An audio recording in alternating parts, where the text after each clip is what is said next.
Yolun bitməsinə 10 dəqiqə qalır. 10 dəqiqəyə ünvana çatırıq. Zamanlı yoldadır. Bu dəfə zəfər yolunda yox, komandirin yeganə övladına çatmaq yolunda.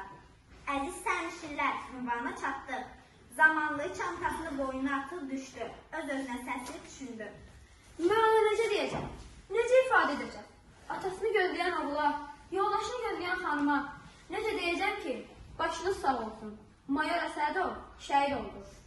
O özünə sual yağışı yağdırırdı. Artıq ev 38-ə çatdı. Titrəyən əlini qapının zənginə bastı. Qapı açıldı.